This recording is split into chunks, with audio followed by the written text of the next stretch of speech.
그 사무엘 상하의 말씀을 살펴보았을 때 사무엘 상하의 말씀을 이끌어가는 중심 인물이 누구인 것을 우리가 확인할 수 있었습니까? 다윗이었죠. 그러면 이제 이 사무엘 상하, 열왕기 상하, 역대 상하, 물론 이제 역대 상하는 또 좀 이 시간의 순서가 달라지긴 합니다만, 이제 역사서라고 불리는 책들이 이제 그 이스라엘의 역사들을 쭉 다루고 있잖아요. 열왕기 상의 말씀의 중심이 되는 인물은 누구일까요? 왜 이렇게 다 이번에 맞추시죠? 솔로몬이라고. 열왕기 상인데요. 꽤 많은 왕들이 있는데 맞습니다. 솔로몬이에요. 열왕기 상하를 통해서 이제 이스라엘이라는 나라가 하나님께서 그 사사들의 시대를 지나가고 많은 그 백성들의 요구로 왕을 세우셨잖아요. 사울이라는 왕을 세우셔서 이스라엘이라는 나라를 이제 만들고 세우셨고요. 왕이라는 하나님을 어떻게 보면 이제 대리해서 통치하는 그 제도들을 만들어 주셨어요. 첫 번째 왕이 사울이었고 두 번째 왕이 다윗이었습니다. 그리고 이제 세 번째 왕이 솔로몬이 되고, 그리고 그 아들 이제 르호보암 이후에는 나라가 이제 분열이 되어지긴 합니다만, 열왕기 상하의 역사들은 이제 그 이스라엘의 나라의 역사들을 쭉 서술하는 책인데, 열왕기 상의 말씀의 대부분의 절반 가까이 되는 내용들이요, 바로 이 솔로몬 왕에 관한 이야기로 그렇게 나타나고 있는 것을 볼 수 있어요. 이스라엘의 역사를 이야기하는 책인데 그 책의 상당 부분에 솔로몬 왕의 이름이 나타나고 있습니다. 솔로몬이 열왕기 상이라는 이 역사서의 말씀에 중심에 있다고 봐도 무방할 것 같아요. 그리고 이제 그 솔로몬에 관해서는 우리가 익히 알고 있는 사전적인 지식들이 있습니다. 일단 어떤 솔로몬의 생이 어떠했는가 하면 출발이요, 사울보다 더 좋은 왕이었어요. 더할 나위 없이 좋은 출발을 했습니다.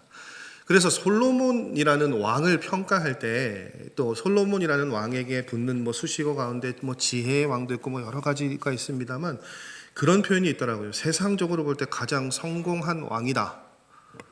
어떠세요, 여러분? 부럽지 않으십니까? 속내로는 아멘 하고 싶지 않으세요? 세상적으로 가장 성공했다니까요. 그런 왕이었어요.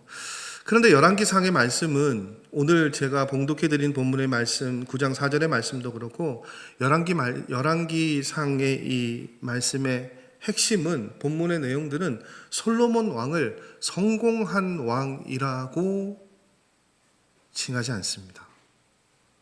한때 성공하기는 했으나 성공으로 마무리되어진 왕이라고 그렇게 소개하지 않습니다. 왜 그럴까요, 여러분? 출발은 더할 나위 없이 좋았는데 왜 솔로몬 왕을 성공한 왕이라고 그렇게 소개하지 않을까요? 그 이유가 어디 있다고 생각하십니까? 끝이 좋지 않아서요? 마지막에 태도가 바뀌어서요? 교만해져서요? 그 여러 가지 이유를 통틀어서 오늘 봉독해드린 말씀은 솔로몬이 성공으로 이름 지어지고 마무리되어지지 못한 삶을 살아간 이유를 이렇게 이야기하고 있죠. 오늘 제목이 뭡니까? 마음을 지키지 못했기 때문에. 그것이 솔로몬이라는 왕이 성공으로 시작했으나 성공하지 못하게 된 이유라고 설명하고 있습니다. 왜 이렇게 열왕기상의 말씀은 솔로몬이라고 하는 어떻게 보면 희대의 더할 나위 없이 뛰어난 왕의 삶을 그렇게 평가하고 있을까요? 솔로몬이 여러분 어떤 사람입니까? 저는 예전에도 제가 이 솔로몬에 관한 설교를 몇 해 전에 한 기억이 있는 것 같은데, 솔로몬 하면요 정말 남부를 것 없이 태어난 사람, 완벽하게 성공한 사람이라고 그렇게 생각이 돼요. 모든 것이 만족스럽기 때문에 왕이 되기 전에도 성공한 사람이 누릴 수 있는 것, 모든 것을 누리면서 살았던 사람이 솔로몬이에요. 왕이 되고 나서는요 더욱더 성공을 이루었고요, 성공자로서 삶을 살았어요. 더할 나위 없이 완벽한 모든 것을 갖춘 사람이 이 솔로몬 왕이라고 이야기할 수 있습니다. 그래서 이 솔로몬의 삶을 들여다보면 여러분, 솔로몬이 이렇게 평생을 살아가면서 마음고생을 한 적이 있을까요? 없을까요? 자, 있다고 대답하자니 언젠가 제가 물어볼 것 같은데 그때에 대한 지금 답들이 생각이 안 나시니까 질문을 했으니까 분명히 없지는 않을 거 아니에요. 있단 말이에요. 근데 아주 잠깐이었대요. 언제일까요, 여러분? 왕이 될 때, 장자가 아니어서 왕에 오를 때 솔로몬이 고생을 했다라는 기록이 있어요. 근데 그 외에는 어려움이라고 불릴 만한 삶을 살지 않았대요. 아버지 다윗의 정말 확고한 지지 때문에 솔로몬은 어려움이 없었습니다. 더군다나 요즘 아이들 표현대로 하면 솔로몬은 태어나 보니까 아빠가 누구예요? 다윗이에요. 금수저 아닙니까? 금수저. 제가 최근에 저희 노예 어떤 제 또래 목사님하고 뭐 얘기하다가 다른 선배 목사님이 저를 소개할 때 그랬어요. 지금 총회장님 사촌 동생이라고요. 그러니까 그 목사님이 야 목사님 금수저네요. 제가 수저로 때릴 뻔했습니다. 무슨 총회장님 친척이 무슨 대단한 그겁니까? 근데 솔로몬은 진짜 달라요. 출발이 다르지 않습니까? 아버지 다윗 왕 아들 그리고 아버지 다윗왕 못지않게 솔로몬이 가지고 누린 것, 갖춘 것도 많았어요.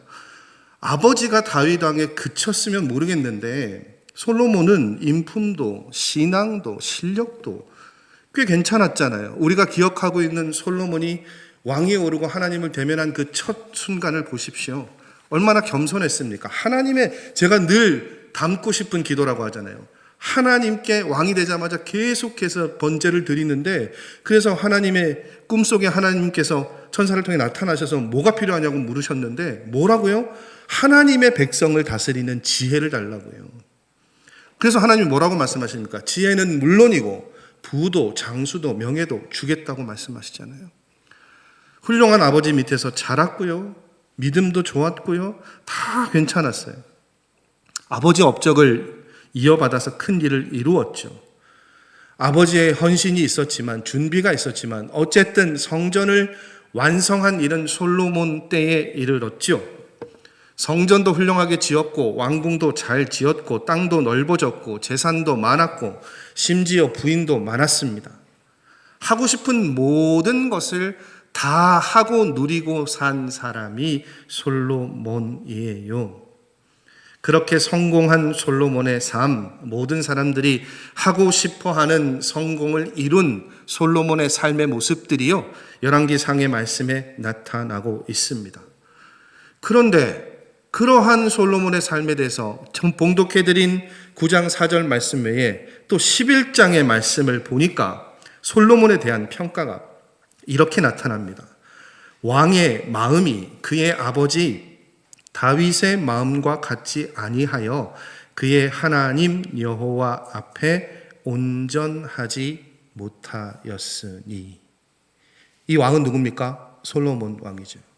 여기서도 여러분 9장 4절의 말씀과 동일한 단어가 반복해서 등장합니다. 어떤 단어입니까? 마음이요. 왕의 마음이 아버지 다윗의 마음과 같지 아니하였다고요. 그 마음이 같지 아니했는데 그 결과가 뭐라고 이야기합니까? 마음이 같지 했는데 아버지처럼 다윗처럼 마음을 쓰지 못했는데 그게 하나님 앞에 온전하지 못했대요. 이게 솔로몬 왕이 어떻게 보면 유일한 안타까운 약점이죠. 다 갖추었는데 다 누렸는데 뭘 가지지 못했다고요? 마음이요. 마음을 온전히 지키지 못했대요. 결과는 어떻습니까? 하나님이 그 나라를 빼앗아서 다른 신하에게 주신다고 말씀하셨습니다. 르호보암과 여로보암을 통해서 남북 이스라엘 유다로 나뉘어지는 그 일들을 말씀하신 거예요. 사실은 이게 솔로몬 때 되어져야 하는데 그것을 한 세대로 미루신 이유는 누구 때문입니까? 다윗 때문이에요. 아버지 다윗 때문이에요. 그러면 솔로몬이 지금 하고 있는 걸로 봐서는 하나님은 어떻게 하신다는 겁니까? 지금 당장이라도 나라를 빼앗아서 어떻게 해요? 다른 사람에게 주시고 싶다는 거예요. 자, 그러면 여러분, 솔로몬은 하나님 보시기에 성공한 왕일까요? 아닐까요? 아니죠. 세상 사람들 보기에 솔로몬은 성공한 왕일까요? 아닐까요? 성공한 왕이죠. 세상 사람들 보기엔. 무슨 말씀 드리는 거예요? 그게 하나님의 시선과 하나님의 평가와 일치하느냐? 아니라는 거예요. 그럼 왜 일치하지 못하고 하나님 보시기에 성공한 왕으로 솔로몬은 기억되지 못할까요? 다시 반복합니다. 뭐 때문에요? 자신의 마음을 지키지 못했기 때문에. 그렇게도 표현하더군요. 마음을 지키는 일에 실패했기 때문이다라고도 표현을 합니다. 왜 그랬을까요? 세상적으로 보여지는 성공이 자신을 둘러싸고 있게 되니까 그때부터 솔로몬이 어떻게 됩니까? 마음을 지키는 것을 게을리 했죠. 세상적으로 성공하니까 어떻게 됩니까? 마음을 빼앗겼단 말이에요. 오늘 저와 여러분에게 주시는 하나님의 말씀의 핵심은, 제가 여러분에게 전하고자 하는 말씀의 핵심은 여기 있습니다, 여러분. 많은 사람들이 무언가를 이루기를 원해요. 삶을 살아가다 보면 성공하기를 원하고 높은 자리에 오르기를 원하죠. 눈에 보이는 성공을 원해요. 그거 나쁘다고 드리는 말씀 아닙니다. 그런데 그것을 쫓아가느라, 그것을 이루느라 하나님을 향한 내 마음과 시선이 뺏긴다면 그러한 삶을 그렇게 표현합니다. 실패한 성공자라고요. 얼마나 이질적인 단어입니까, 여러분? 실패와 성공이 한 묶음 안에 들어갈 수 있습니까? 그런데 세상적으로 성공하느라 하나님으로부터 마음이 멀어진 사람을 실패한 성공자래요. 굳이 여러분 이게 신앙적인 영역이 아니더라도 그런 사례들 볼 수 있잖아요. 무언가를 하기 위해서 희생을 합니다. 무언가를 이루기 위해서 예를 들어 가정을 버리고 세상적인 성공을 택하기도 하고 여러 가지 뭔가를 이루기 위해서 점점 돌아보는 일들, 내가 돌아봐야 할 것들을 잃어버리고 살아갈 때가 많아요. 저희 아버님 세대만 해도, 저희 부친 세대만 해도 목회자들은요, 가정에 대해서 일절 아무 신경을 쓰시지 않았어요. 저희 아버님은 제가 어떻게 자랐는지 모르실 거예요. 무엇을 고민하고 자랐는지 물어보신 적도 없으셨어요. 헌금을 하시던, 집안의 살림을 사시던 그것도 관심이 없으셨어요. 그건 오롯이 저희 어머님의 몫이셨어요. 그래서 어린 시절에 제가 저희 부친을 보면 참 고고하시다 그 생각밖에 들지 않아요. 제가 종종 말씀드리죠. 토요일 날 저녁 8시쯤 돼서 국민학교 때예요. 건너방에서 이제 형이랑 TV를 보고 있는데 아버지가 말씀 준비하시는 방 2칸밖에 없는데 5 식구 사는데 또 방 하나는 말씀 준비하시는데 쓰셔야 된대요. 그래서 4 식구는 이 방에 있고 혼자 그 방에 앉아서 말씀 준비를 하시는데 저를 부르세요. 그래서 막 무슨 급한 일이 있나 보다 가보면 아버님이 이렇게 책상 다리에 하고 앉으셨는데 설교를 그때는 다 이렇게 원고를 쓰셨을 거 아니에요. 지우개가 두 걸음 앞에 있는 거예요. 그러니까 상을 빼고 지우개를 가지고 오시기가 불편하니까 저를 부르시는 거예요. 저기 지우개 좀 갖다 줘. 여러분 이해가 되십니까? 근데 여러분들이 일견 그렇게 만드시기도 해요. 제가 만일 뭐가 시원찮은데 제가 저희 아이들한테만 막 신경 쓰면 우리 목사님은 목회에는 관심이 없고 가족 돌보는 데만 급급하네. 그러니까 어떡해요? 돌보지 않는다고요.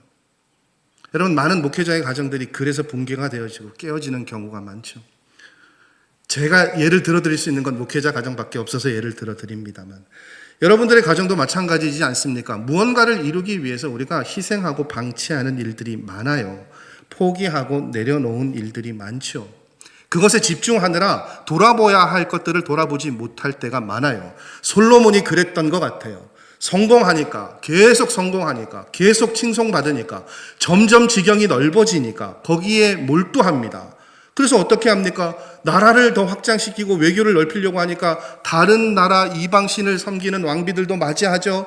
그래서 하나님께 예배드리고 기도하는 것이 열심이었던 왕이 다른 아내를 맞이해서 그 아내가 다른 나라의 우상을 섬기는 것도 허용을 한단 말이죠.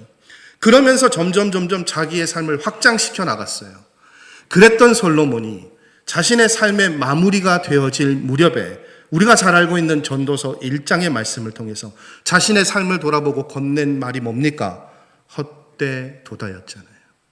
해 아래 모든 수고하는 사람의 수고가 헛되다고요. 유익하지 않다고요. 그렇게 살아보니까요. 살아봤으니까요. 제가 여러분 여러 차례 말씀드렸죠. 이 말씀 읽을 때마다 저는 처음에 화가 나더라고요. 자기는 다 살아봐 놓고 다 누려봐 놓고 그리고는 헛되대요. 어떠십니까 여러분? 그러면서 우리가 어떻게 해요? 솔로몬이 후회하는 그 삶의 모습들을 따라가고 쫓아가고 있지는 않습니까? 무언가 이루고 싶고 무언가 바라고 싶은 일들이 성공이라고 불리는 것들이 내 삶에도 한번 찾아와 봤으면 좋겠다라는 그런 생각들 가지고 계시지 않으세요? 제가 처음 대원교회 부임했을 때 그리고 몇 해 지나 저 1111 비전의 그 비전을 열었을 때 여러분과 함께 공유했을 때 어떤 성도님이 오셔서 그 얘기를 하시는 거예요. 목사님, 저는 지금 이대로가 좋습니다. 우리 성도들끼리 행복하게 지내는 게 좋습니다. 부흥 필요 없습니다. 그냥 있는 공동체가 행복하게 살았으면 좋겠습니다. 그렇게 말씀하시더라고요. 그 잘 이해가 되어지지 않더라고요. 그런데 시간이 지나면서 그런 생각이 들었어요. 아, 무슨 의도로 하신 말씀인 줄 알겠다. 왜냐하면 저 숫자가 정말로 숫자에 우리가 몰입하고 함몰되어지면 어떻게 됩니까? 저건 욕심이 되는 거죠. 1000명이 모이는 성도, 교회에 내가 다니는 성도고 내가 그 담임하고 있는 목사가 되고 싶다. 그건 뭐예요, 여러분? 욕심이란 말이에요. 하나님이 바라시는 건 그 욕심이 아니란 말씀이죠. 근데 아직도 저는 그 성도님의 그 말씀도 이해가 되어지지 않아요. 그냥 우리끼리만 잘 지내면 좋겠다. 여러분, 저 비전의 핵심은 뭐가 있습니까? 교회된 사명이에요. 복음을 전해서 생명을 구원하는 것이 교회의 목적이에요. 제가 1000명 다니는 교회, 1000명의 성도가 출석하는 교회의 목사가 되고자 하는 게 목적이 아니고요. 여러분이 대형 교회의 성도가 되는 게 목적이 아니고요. 저 비전에는 무엇이 있습니까? 교회를 이곳에 보내시고 세우신 하나님의 뜻이요. 근데 그것이 욕심이 되면 어떻게 해요? 무너진단 말이니.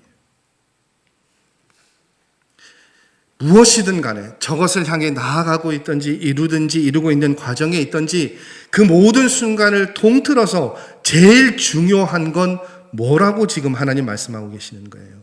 마음이요, 마음. 하나님의 뜻이고 하나님의 목적이라는 마음이 중요하다고요.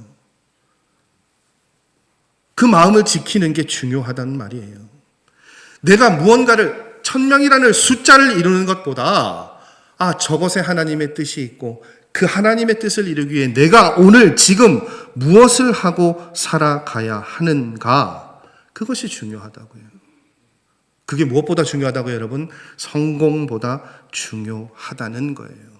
왜 성공보다 마음이 중요합니까? 막 질주하듯이 해서 무언가를 이루어냈어요. 그런데 아무런 알맹이가 없어요. 저랑 같이 서울에서 사역하시던 목사님께서 대구의 굉장히 큰 교회에 부임을 하셨어요. 그리고 몇 해 동안 굉장히 고생을 하셨어요. 왜 고생하셨냐면 그 목사님은 저하고 똑같이 서울에 있을 때 교회에서 1년에 막 2차례, 3차례 총동원 주일을 하거든요. 그럼 교회적으로 예산이 막 1억, 2억이 쓰인단 말이에요. 매주 몇 천만 원이 투영돼서 막 성도들이 아니죠. 그때는 막 경쟁하듯이 전도하니까요. 교구별로 막 몇천 명씩 작정하고 전도하고. 여러분, 그게 그냥 되어질까요? 다 예산이 들어간단 말이에요. 그걸 몇 년 저희가 매해마다 해왔잖아요.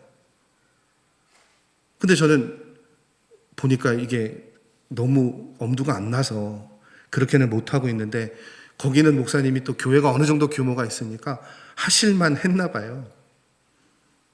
그래서 갑자기 교회에 가셔서 전도 예산을, 총동원 전도주일 예산을 몇 억씩 책정을 해달라고 하신 거예요.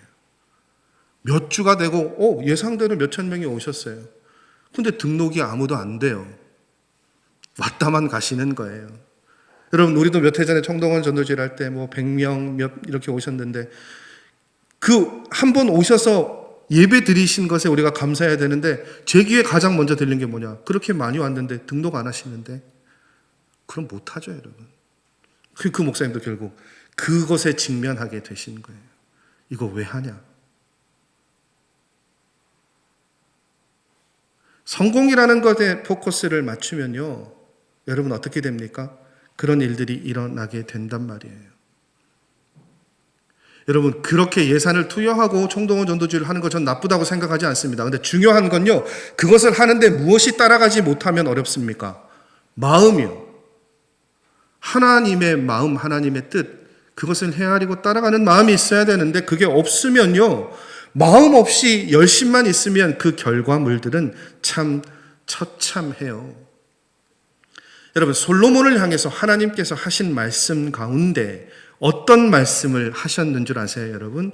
솔로몬이 하나님이 원하시는 대로 마음을 품지 않고 생각을 품지 않고 삶을 살아가지 못하니까 하나님께서 솔로몬에게 그렇게 경고하십니다. 이 성전이라도 내 앞에서 던져버리시겠다고요. 그 하나님을 위해 다윗부터 애를 써서 지은 그 성전도 뭐가 없으면요, 여러분, 그 안에 예배하는 이의 마음이, 중심이 없으면 던져버리시겠다고요. 여러분, 교회가 많은 사역들을 하죠. 크고 작은 사역들을 합니다. 정기적인 매주 매일 일어나는 사역들도 있고요, 1년에 특별히 하는 많은 사역들이 있어요. 여러분, 그 일을 잘했다 못했다, 성공했다 성공하지 못했다, 무엇을 기준으로 나누십니까? 눈에 보이는 숫자요? 확률이요? 아니요. 하나님 앞에 얼만큼 진심으로 했는가요? 그것이 성공의 기준이고 결과의 기준이죠. 솔로몬은 굉장히 열심히 질주하는 삶을 살았어요. 그런데 전도서의 말씀을 보십시오. 그런데 그게 무의미했다고요. 왜 그랬을까요? 왜 그렇게 고백했을까요? 그 시간 동안 자신의 마음이 하나님을 향해 있지 못했거든요. 그래서 여러분, 제가 오늘도 예배를 드리면서 제가 막 몸도 아프고 막 이러면 너무너무 힘들어요. 예배를 드리기가 너무 힘들어요. 그래서 늘 드리잖아요. 저기서 기도하는 대부분의 기도의 내용은 하나님, 예배 잘 드리게 해주십시오. 여러분, 죄송합니다. 목사가, 예배를 인도하는 목사가 예배 잘 드리게 해주십시오, 그런 기도나 하고 있다니 죄송합니다. 그런데 그게 제 진심이에요. 마음 없이 드릴 수 있죠. 애를 쓰면 드릴 수 있어요, 여러분. 여러분은 눈치 못 채시겠죠. 설교가 지난번이나 이번 주나 다를 게 없네. 그런데 마음 없이 드리면요, 저는 알잖아요. 그게 하나님이 기뻐하시는 예배인지 알잖아요. 같은 잣대로 여러분의 예배, 하나님 앞에 드리는 헌신, 어떤 마음으로 드리고 계시는지 한번 돌아보십시오. 이 자리에 계시는 여러분의 예배 자리에 나오셔서 여러분이 하나님 앞에 서 계시고 계시는 지금 여러분의 모습, 마음, 얼만큼의 진심을 담고 계시는지, 하나님 앞에 헌신하시는 것들에 얼마만큼의 마음을 담고 진심을 담고 계시는지요. 여러분, 기억하십시오. 마음이 담길 때 그 여러분의 모든 행위가 믿음이 되는 거예요. 그리고 그것이요, 하나님 안에서 뭐라고요? 우리가 누리고 이룰 수 있는 최고의 성공이라고요. 여러분, 제가 몇 차례 말씀드렸죠. 제가 목사가 되고 가장 좋은 것은요, 다른 거 아니에요. 제가 하나님을 알고 믿음을 알게 되었다는 거예요. 그리고 또 한 가지는 뭔지 아세요? 정말 아주 미세하나마 하나님의 마음을 제가 알겠더라고요. 여러분, 말씀드렸죠. 참 부끄러운데 저 굉장히 불량한 성도였거든요. 청년 때 막 청년부 목사님 설교하면 맨날 비평이나 하고요, 팔짱 끼고 앉아있고 다리 꼬고 앉아있고요. 그러면서도 그때는 제가 막 깨어있는 신앙인 줄 알았어요. 지금 제가 강단에 서서 여러분들 보잖아요. 어떨까요, 여러분? 와, 우리 하나님 참 대단하시네. 저 같은 사람을, 그렇게 예배드린 사람을 하나님의 종으로 쓰시는 거 보면 하나님 참 대단하시다는 생각이 들어요. 하나님의 마음을 조금 알겠더라고요. 죄송합니다. 여러분의 그 모습을 보면서 조금 알겠더라고요. 그리고 목회를 할 수 있는 것이 은혜라고 고백하게 해 주시더라고요. 다른 목적, 목표, 대단한 타이틀 없어요, 여러분. 젊은 목사인데 처음에 그게 없었겠습니까? 있었겠죠. 이런 마음, 이런 욕심들이 있었죠. 지금 다 내려놓았어요, 여러분. 다 내려놨는데도 가끔은 또 다른 것을 바라볼 때가 있어요. 참 연약한 인간이죠. 우리 모두 그렇지 않습니까, 여러분? 하나님만 바라보고 하나님께 마음을 두고 살아가겠노라 하는데 하나님의 마음을 더 사모하는 것보다 마음과 상관없는 것에 우리가 더 기뻐할 때가 있단 말이죠. 거기에 마음을 쏟을 때가 있어요. 여러분, 그것이 연약한 우리들의 모습입니다. 중요한 건 그렇게 태어났으니 그렇게 생겨 먹어서가 아니라 어떻게 해요? 그것이 느껴지면 어떻게 해요? 다시 돌아서야죠. 마음을 다 잡아야죠. 하나님께서 원하시는 마음을 지킬 수 있어야죠. 여러분, 우리가 잘 알고 있는 마태복음 6장 29절의 말씀에 예수님이 뭐라고 말씀하십니까? 솔로몬의 모든 영광으로 입은 것이 이 꽃 하나만 갖지 못하다고 말씀하셨죠. 이 말씀이 결국 뭐예요, 여러분? 마음이 없이 솔로몬이 이룬 모든 것보다요, 저와 여러분의 삶이 뭔가 대단한 것들을 이루지 않아도 평생의 삶에 하나님의 말씀을 붙잡고 마음을 잘 지키고 사랑한다면, 살아가신다면 하나님 보시기에 뭐가 더 아름답다는 겁니까? 저와 여러분의 삶이요. 마음을 하나님께로 두고 하나님께 지키는 삶이요. 그러니 여러분, 이 아침에 우리가 이 말씀을 놓고 함께 이렇게 고백할 수 있었으면 좋겠어요. 하나님, 나한테 다른 것이 없습니다. 드릴 만한 게 없는데요. 그런데 하나님, 내 마음만은 하나님께 온전하게 진실로 다 드립니다. 여러분, 그렇게 고백하시는 이 아침의 시간이셨으면 좋겠어요. 그러면요, 여러분, 다 드린 거예요. 열왕기상의 말씀은 그것을 이야기하고 있습니다. 왜 그렇게 이야기할 수 있습니까? 하나님이 저와 여러분을 통해 받으시고자 하는 것 가운데 가장 기쁘게 받으시는 게 뭘까요? 마음이 없이 여러분이 엄청난 성과를 이루어서 하나님께 드리는 많은 헌금이요? 대단히 뭔가 교회를 위해서 헌신하는 것들이요? 아니요. 마음이 없는 것은 하나님 받으시지 않아요. 마음이 담긴 것 하나님께서 기쁘게 받으신다고 말씀하고 계십니다. 그래서 솔로몬의 삶을 놓고 그렇게 비교하는 글이 있더라고요. 지금 저와 여러분이 하나님께 마음을 드릴 수 있다면 우리는요, 솔로몬보다 더 성공한 사람들이래요. 여러분, 그렇게 하나님께 날마다 우리의 마음을 드리는 삶이 되시기를 원합니다. 쉬워 보이십니까, 여러분? 아니요. 하나님의 마음으로 산다는 것, 하나님의 마음을 안다는 것, 하나님의 마음을 알고 그것대로, 그 방향대로 말한다는 것, 생각한다는 것, 결정한다는 것 쉽지 않습니다. 그러나 하나님은 말씀하시잖아요. 뭐라고요? 내가 너희에게 바라고 원하는 것이 나를 향한 너희의 마음이라고요. 그래서 잠언 4장의 말씀에 뭐라고 이야기합니까? 지킬 만한 것 중에 뭘 지키라고요? 마음이요. 내 마음을 지키라고요. 정말 놀라운 말씀은요, 그 마음을 지킬 때 잠언의 기자는 뭐라고 이야기합니까? 생명의 근원이 여기서 난다고요. 하나님께 마음을 드리고 하나님께 마음을 지키는 일.